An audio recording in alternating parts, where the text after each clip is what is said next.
Manehna nginjem pakaian anu biasa dipake ku Ki Sadim. Pikeun nyirikeun yen manehna ge masyarakat kalolobaan diiket poleng suku di lagar teu make sendal. Sarung poleng ge dipakena teh disolendangkeun dina tak-tak. Juragan Subagja ngurilingan pilemburan, kuduna sadarea geus ngarampih aya di imahna sewang-sewangan. Tapi lembur kabireungna sepi eueuh hiji oge jalma nu lampreng atawa sakadar ngalange ditepas. Di dapurna masing-masing teu kabireungeuh aya haseup ngelun minangka tanda nu boga keur masak. Juragan Subagja lir keur mapai-mapai pilemburan kosong anu geus ditaringgalkeun ku pangeusina. Aya anjing ngicilik nuturkeun, di beh ditu oge kabireungeuh aya anjing hiji keur campego. Salian teh eta mah eueuh kahirupan pisan. Juragan Subagja ngarasa panasaran atuh pikeun nyingraikeun ieu lalangse. Juragan Subagja nyampeurkeun buruan hiji imah geus kitu gogorowokan uluk salam. Sampurasun. Sampurasun. Jempling eueuh nu nembalan. Geus kitu Juragan Subagja nyobaan ke katrokanna Panto sarua eueuh nu nembalan. Panto ge ditulakan di jero. Juragan Subagja oge pindah ngadatangan imah sejena geus kitu sarua uluk salam ka katrok. Ngan bae geus 3 imah didatangan kabeh pangeusina eueuh nu daek nembalan. Parang ketrokan imah nu kaopat jeung nu kalima angger eueuh nu nembalan. Brak Juragan Subagja teh andi prok bakat ku capek. Kumaha teh rek kitu sabab paimahan teh patarenggang. Ti imah kahiji jeung saterusna teh anggangna teh kudu we antara 200 tepikeun ka 400 meter mah. Sabot di sisi jalan Juragan Subagja teu beak-beaknya mikir.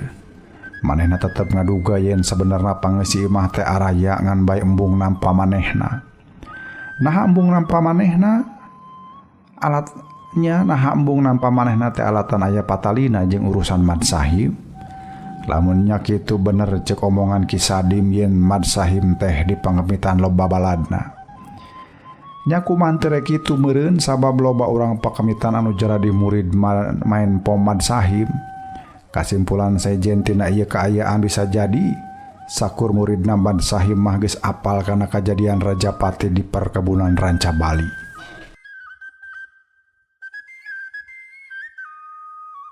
Kamungkinan orang lembur pakemitan hayang nang tayungan Mad Sahim, lamun perlu ngalawan ka anu rek ganggu ka Mad Sahim. Ieu kabuktian aya jalma 2 anu tunyutannya ngeunaan Mad Sahim kalah karek dikakalakeun. Atuh pan ka diri Juragan Subagja oge kaalaman pisan. Manehna diusir sapajodogan ku sabab kumaha wanita telepek ngeunaan diri Mad Sahim. Ayeuna bisa bae sakumna urang lembur teh geus samiuk yen moal nampa semah saha bae.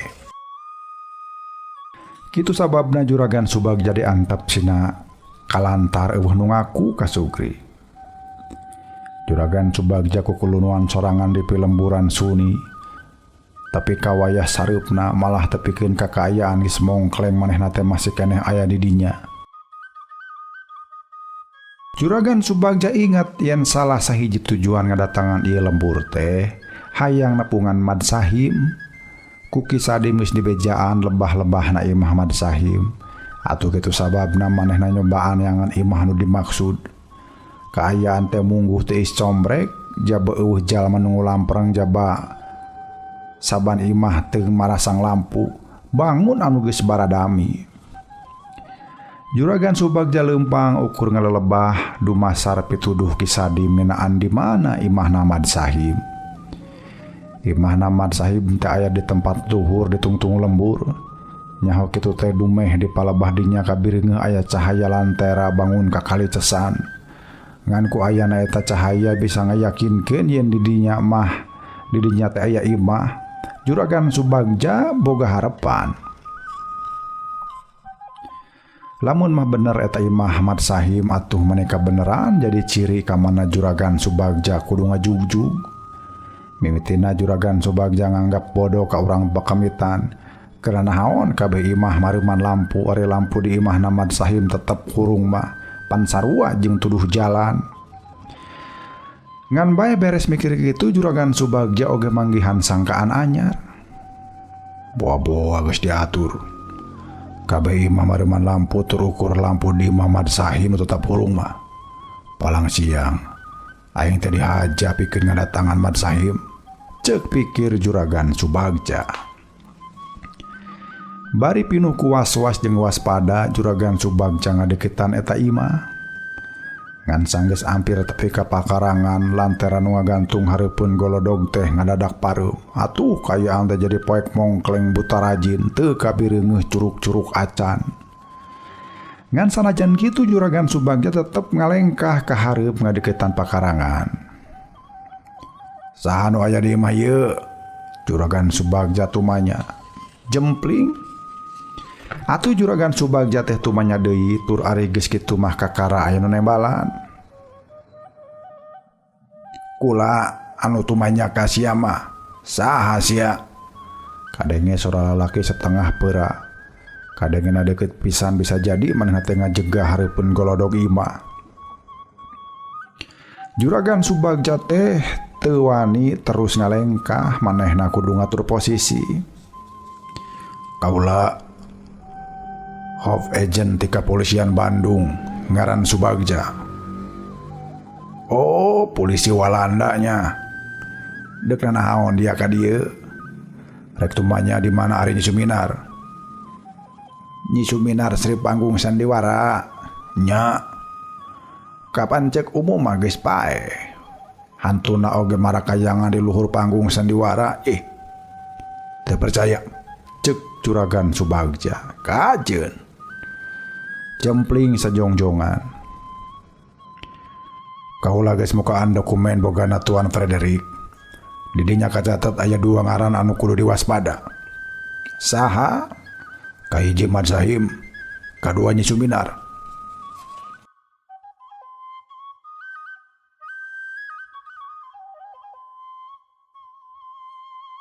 Badrus, naon pasal make dicatet? Kaula teu apal. Ngan kaula ngajudi anu mae hantuan Frederick jeung Mama Abdul teh nyaya Patalina jeung Andika. Cek Juragan Subagja togmol nuding. Memang mejeuna si Abdul mah kudu kojor. Cek sora hareupeun. Andika nu maehan. Ukur dijawab ku ngahehe seuri. Aing nu maehan si Frederick jeung si Abdul mah. Kadenge sora awewe. Tar jantung Juragan Subagja ngageter. Suminar? Cek Juragan Subagja. Heueuh, aing Suminar. Cek sora. Juragan Subagja ambek-ambekan. Dina hatena handeueul ku naon teu makel batre sorot lamun makel mah meureun bisa niteup beungeut awewe misterius nu katelahna Nyi Suminar teh. Ayeuna mah ukur nyaho kana sorana, tapi tambu rupa da puguh kaayaan sakieu medemna.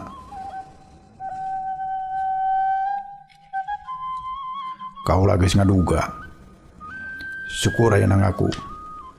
Hayu milu ka kaula. Sabab secara hukum Andika kudu tanggung jawab. Cek Juragan Subagja. Masih kena loba jalma jahat anu ku kaula kudu dibinasa. Jadi lamun sia meleg-meleg biluk karena kepentingan bangsa asing, nasib sia oge bakal moal bina ti si Abdul. Cek sora awewe. Naon bae nu jadi alasan nyieun Rajapati eta ngarempak hukum nagara. Cek Juragan Subagja. Humayua, sia hianat ka bangsa, jalma asing hayang mawasa pakaya urang. Ari sia kalah babakti ka bangsa-bangsa anu jahat. Cek sora awewe. Lamun kaayaan caang mah meureun bakal kanyahoan yen beungeut Juragan Subagja euceuy, lain euceuy alatan ambek tapi euceuy alatan ngarasa era. Sia mah betah bebujang ka bangsa deungeun. Gawena nganiaya bangsa sorangan. Geus sabaraha urang kaum pergerakan anu ku sia dicangkalak. Heh, jalma upahan? Ceuk sora si awewe. Kumaha? Ieu manusia teh perlu dipadaran, nya Mas. Kadenge sora si lalaki. Ayeuna macan ngarasa perlu. Sebab ieu mangkeluk teh acan ilu biung secara langsung. dina ngagerejud pakaya bangsa urang. Cukup di patehan sugan sanggis ngarasa kumaha perihna dikaniaya. Manehna bakal eling jeung daek babalik pikir bumi lakal macai. Ceuk sora awewe. Malah tekung si lila karasa aya jalma ngabalesat nyampeurkeun geus kitu hiu kadenge hawa tinggelan. Juragan Subagja tekung si diajar main po, tapi ari ilmu bela diri mahnya boga sabab di kepolisian teh dilatih bela diri. Salila tugas di kepolisian malah geus sababaraha kali nyangkalak ulun-ulun kajahatan di antarana kudu ditempuh ku ijen begalan pati. Juragan Subagja mah teu apal saha nu narajang dirina mimitina ngaduganya Mad Sahim anu rek ngakalakeun dirina. Ngan sabada ngadenge sora nu ngahoak eta mah sora horeng sora awewe. Palebah dia Juragan Subagja percaya yen bener Nyi Suminar teh bisa main po. Beuki deukeut sangkaan teh yen ngabinasa Tuan Frederick Van Houten teh Nyi Suminar. Hiat ha. Angin tenggelan mani karasa ting sariut. Awak Juragan Subagja cungcat cingcat pikeun ngagiwarkeun panarajang. Nya ukur dikira-kira we ku ngadadengekeun ting sariutna angin tenggelan. Sabab ari nenjo mah apan henteu da puguh kaayaan teh mungguh poek mongkleng buta rajin di sakuriling bungking. Tapi cungcat cingcat bari dikira-kira di palebah mana datangna panarajang mungguh ripu. Nyi Suminar mah jiga geus apal kaayaan. Maksudna sanajan dina kaayaan poek manehna mah bisa nireungeuh ka mana awak Juragan Subagja teh ngagiwarna. Malah dina hiji waktu mah akhirna awak Juragan Subagja teh kabeunangan. Tenggelan pereup Nyi Suminar nenggel pisan kana hariguna. Hak cenah. Juragan Subagja teh inget di bumi alam kasugri pamiarsa.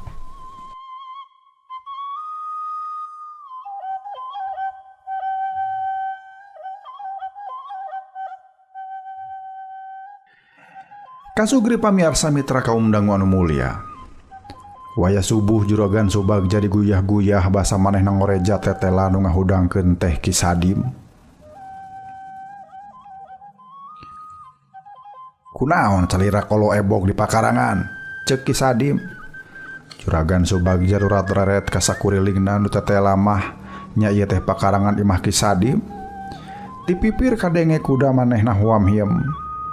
Juragan Subagja hulang-hulang sajongjongan meureun keur nginget-nginget. Tadi peuting teh ngadatangan imahna Mad Sahim. Geus kitu manehna ditarajang ku awewe nu diduga Nyi Suminar. Juragan Subagja kapiyuhan keuna ku peupeuhan ngan anu manehna teu apal naha ayeuna ujug-ujug aya di pakarangan imah Ki Sadim. Juragan Subagja ngahulang tapi jadi reuas kareureuhnakeun. Bisa jadi gerakan manehna teh geus dipikeun nyaho ku Ki Sahim jeung Nyi Suminar. Dua anak geus nyahoeun yen Juragan Subagja salela ieu teh keur nalungtik maranehna. Sakabeh lampu imah nu aya di kampung Pakamitan teh dipareuman tur ukur di imahna Mad Sahim anu hurung eta geus diatur. Mad Sahim jeung Nyi Suminar oge geus apaleun yen Juragan Subagja menta informasi ti Ki Sadim. Minangka bukti yen maranehna geus nyahoon awak Juragan Subagja anu keur kapiyuhan teh dipulangkeun ka imahna Ki Sadim. Ngaduga ka palebah dinya Juragan Subagja rumengha panjang. Tetela cenah boh Mad Sahim boh Nyi Suminar teh lain jalma jore-jore. Maranehna nyieun gerakan perlawanan ku anu dianggap musuhna, nya ka anu dianggap musuhna oge dibantuan ku rakyat. Sakurang-kurangna ku rakyat kampung Pakemitan. Kaayaan geus carang-cang tihang Juragan Subagja mah masih keneh andiprak di pakarangan. Ki Sadim tadi gura-giru ka jero imah kaluar deui teh geus mawa cai panas dina emu. Harita keneh ge dilegu ku Juragan Subagja teh da puguh ti koro garing jeung karasahan angna.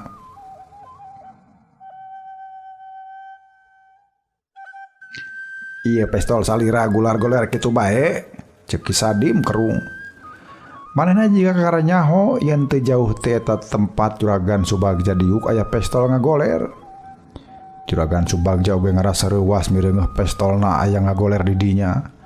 Tadi basarek nyelidik di kampung Pakemitan manehna memang nyelapkeun pestol dina cangkengna dipindingan ku sarung anu disolendangkeun. Dina nya hareupan rupa-rupa mara bahaya Juragan Subagja teh nyate salawasna kudu ngaluarkeun pestol. Nya kaasup pasangan datangan Imah Mad Sahim malah tepikeun kaelehna pisan ku peupeuhan Nyi Suminar. Untungna boh Mad Sahim boh Nyi Suminar teu boga niat ngajabel pestol. Malah manehna jiga anu hayang nyirikeun teu butuh pestol dina hayang ngajalankeun misina. Buktina pestol bogana ukur digolerkeun digigireun manehna sawaktu teu eling-eling di bumi alam. Salira teh tos di mana bae dugi kakapulesan di pekarangan ceuk Ki Sadim. Juragan Subagja ngarasa longsong hatena. Ku ayana pananya sarupa kitu teh Ki Sadim teh nyahoeun yen manehna tadi peuting teh tos ngayakeun panalungtikan sanajan tangtu meureun ieu jalma akhirna bakal tumanya naha Mad Sahim geus dicangkalak atawa acan. Lamun hiji waktu Ki Sadim tumanya nya bakal dijawab sapuruna wae. Juragan Subagja apal Ki Sadim ijid ka Mad Sahim teh alatan kapentingan pribadina kaganggu. Nya keur genah-genah boga usaha jadi jalma upahan Mama Abdul hayoh diusir-usir. Da jeung nyana basa Juragan Subagja nyarita eudek mulang ka Ciwidey teh Ki Sadim tetelepek naha cenah Mad Sahim teh geus dicangkalak acan. Acan. Nah Juragan kabur juga mah. Da di mana suwung? Kabireungeuh Ki Sadim bangun ku ciwa. Rupina teh kedah ngadongkapan upas. Saseueur-seueurna Juragan. Nya kedah ngadongkapkeun upas saseueur-seueurna. Opsir tentara oge kedah didongkapkeun Juragan. Ceuk Ki Sadim.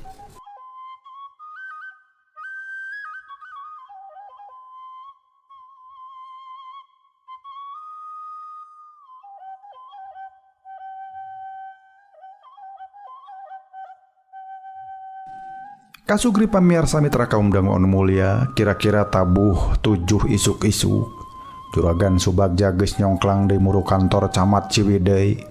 Argis tepi ka sampak aya semah duaan ceuk Upas Durahim teh ieu semah teh ti Batawi cenah. Khusus teh bade nempangan caira ceuk Upas Durahman. Semah anu dua teh ditepungkeun ku camat, nu saurang jangkung badag ngaranna Jumena, nu saurang deui Sulihun cenah. Semu pedek rek tapi ototna bebrahilan jiga tukang sepor. Kulitna rada hideung.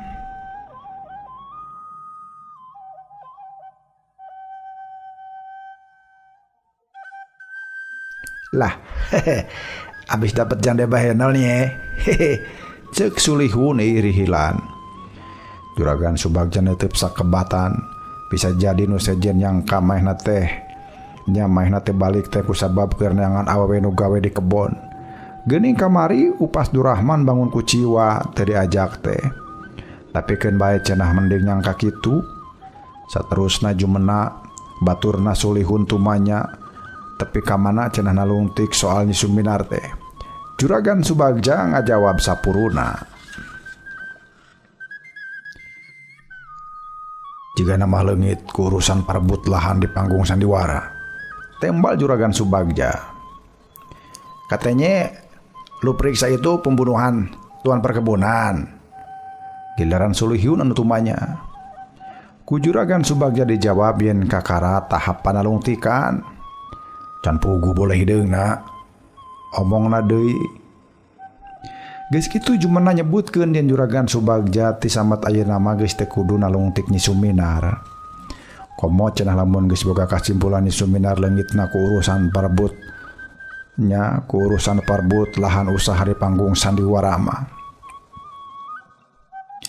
Sekarang lo bantu-bantu gue. Iye, bantu-bantu gue berdua lah ngurus kasus Tuan Frederick. Ceuk Sulihun edeg jeung teu geunah kekecapanana. Ukur dijawab ku unggeuk. Nya cenah ti poe eta Juragan Subagja teh bunta bantu utusan kapolisian ti Batawi pikeun nyusud tapak Rajapati ka Tuan Frederick Van Houten. Juragan Subagja nimbalan cukup ku unggeuk Barijeng Ari dina jero hatena mah tetap ngingu curiga teh sabab Juragan Subagja ngarasa omongan ieu dua jalma teh teu sagemblengna bener. Yen cenah Juragan Subagja ulah nyusul-nyusul deui Nyi Suminar sabab urusan geus dianggap beres. Tapi buktina jalma dua ieu mangkukna ngayakeun pamariksaan ka kampung Pakemitan. Juragan Subagja yakin yen anu tetelepek natanyakeun Mad Sahim teh nya Jumena jeung Sulihun. Jeung lamun nya kitu hartina Jumena jeung Sulihun teh nganggap Nyi Suminar teh kaasup kepentingan, nya kaasup penting pikeun terus disusud. Hal ieu bisa ditingali dina tulisan anu kapanggih dina dokumen Tuan Frederick yen kudu ati-ati nyang hareupan Mad Sahim jeung Nyi Suminar. Tapi sanajan gitu Juragan Subagja kudu tetep milu ka Jumena jeung Sulihun. Sabab bikin manehna mah kabehanana oge kudu ditalung ti kunaon Mad Sahim jeung Nyi Suminar sakitu toh pati jiwa raga dina hayang ngagagalkeun tarekah Tuan Frederick jeung oge hayang nyaho ari Jumena jeung Sulihun teh sabenerna utusan saha. Nah, utusan kepolisian Belanda atau utusan ti hiji kekuatan asing di luar Belanda. Juragan Subagja mikirna kapala bahdenya teh sabab di dokumen anu kapanggih di kamar Tuan Frederick loba surat anu make lambang swastika Nazi Jerman.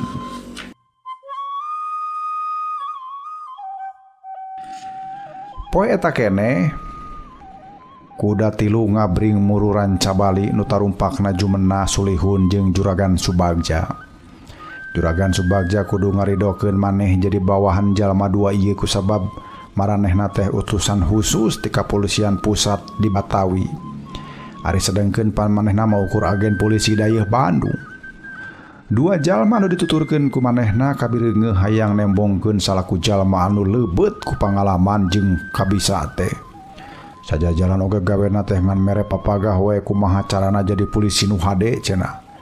Ku Juragan Subagja teh diunggeukeun we supaya teu bangga. Datang ka perkebunan Ranca Bali Jumena jeung Sulihun malikan deui pamariksaan jiga anu dipilampah ku Juragan Subagja. Pamariksaan teh di sababaraha tempat Juragan Subagja bisa milu, tapi di sababaraha urusan dititah teu kudu milu. Kaasup mariksa juru masak Juragan Subagja teu diilukeun.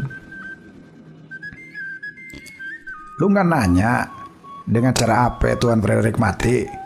Sulihun nanya. Henteu. Sabab bisa kujur awak Tuan Frederick teka tingali tatu. Komo kaluaran getih mah. Cek Juragan Subagja padahal harita manehna ngaduga Tuan Frederick jeung Mad Abdul paehna teh pedah urat darahna kapeungpeukan. Basa eta jalma dua dipapariksa ka kamar kerja Tuan Frederick. Maranehna mariksa deui Juragan Subagja. Nah cenah teh manggihan barang penting? Henteu. Teu mireungeunna naon? Ari lis rincian upah pagawe mah. Tembal Juragan Subagja. Padahal nu aslina manehna manggihan dokumen rahasia teh. Boh Jumena boh Sulihun jiga anu kurang sugema sabab panulungtikan manehna kawilang saeutik pisan. Udah besok kita ke Balai Gede deh. Cek Jumena. Mondok sapeuting di mes perkebunan isukna geus nyongklang muru ka Balai Gede. Kan bae sabada anjog kan dituju anu ditatanyakeun teh sawatara tempat kaasup Guha Curug.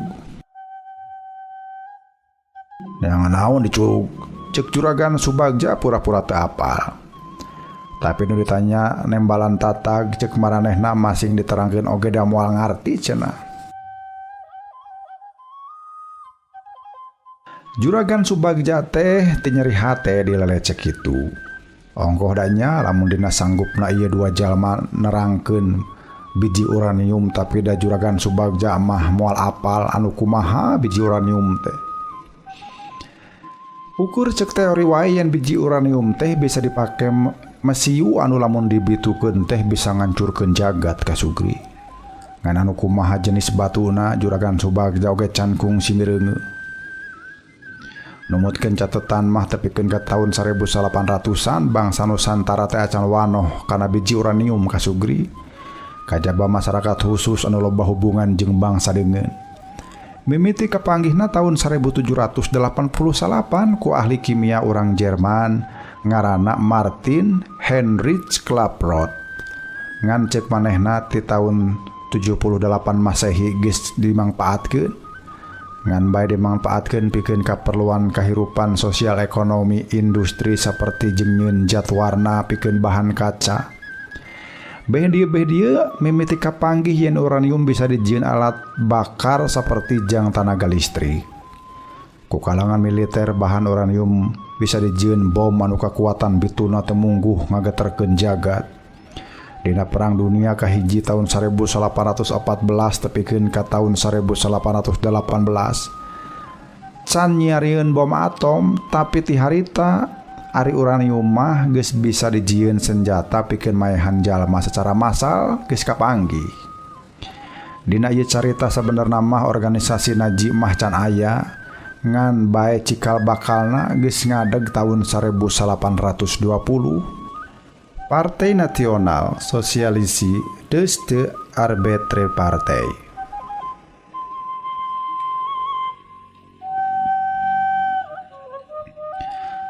Adolf Hitler teh veteran perang dunia kahiji.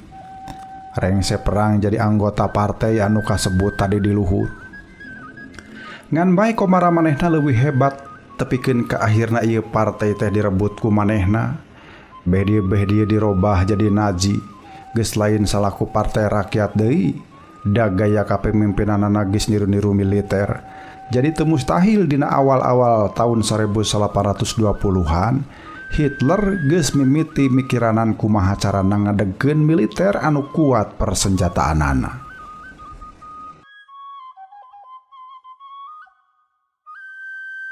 Urang Nusantara mah nya kaasup Juragan Subagja kakara apal secara teori wungkul kasugri.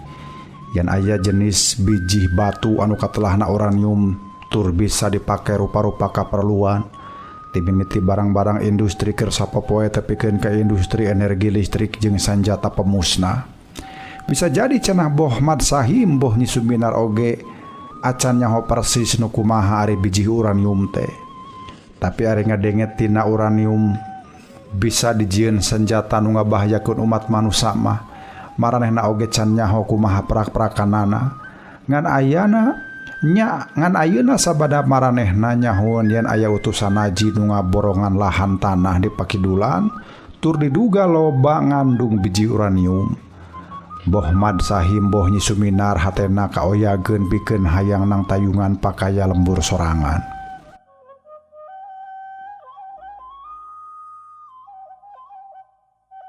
Lamunnya cita-cita Mad Sahim jeung Suminar teh kitu, ayeuna posisi aing aya di mana? Cek pikir Juragan Subagja Marojengja. Rumasa salela ieu manehna babakti ka pamarentah. Ari anu dimaksud pamarentah dina zaman harita teh pan pamarentah kolonial Belanda. Juragan Subagja salaku Hofagent Kapolisian Bandung tugasna ngamankeun kahirupan masyarakat tina gangguan kajahatan. Tapi sakapeung dina emprona mah kudu ngabrantas kajahatan politik. Ari nu dimaksud kajahatan politik dina zaman harita teh nyaeta ayana gerakan masyarakat pribumi nu ngayakeun perlawanan ka pamarentahan anu sah nyatana Belanda. Tuan Munigaran anu boga kakawasaan di wilayah Bantung, kolu nyangkalak anakna nu ngaran Nyi Siti Munigar tur dibuang ka Sumatera kusabab kabaud kana pergerakan perintis kemerdekaan di Bandung. Mun ceuk basa kiwari mah tindakan Tuan Munigaran teh saklek, tidak pandang bulu, sing saha nu wangkela ngalawan ka nagara wajib ditindak paduli anak sorangan ge. Juragan Subagja Marojengja manehna kudu ngabasmi gerakan nu dipilampah ku Mad Sahim jeung Nyi Suminar anu padahal maranehna teh keur bumela ka lemah caina. Ari disagedengeun eta manehna salaku abdi nagara boga kawajiban ninda karaman. Sokomo ieu diduga geus maehan Tuan Frederick van Houten jeung Mama Abdul. Kasugri pamirsa, urang cekapkeun dugi ka dieu pedaran dongeng Sunda Kanggilang karya Aan Merdeka Permana. Urang tepang dangu daya enjing. tong hilap subscribe, like, sareng diantos silaturahmina di kolom komentar. Wilujeng kantun, waluya dongeng Sunda.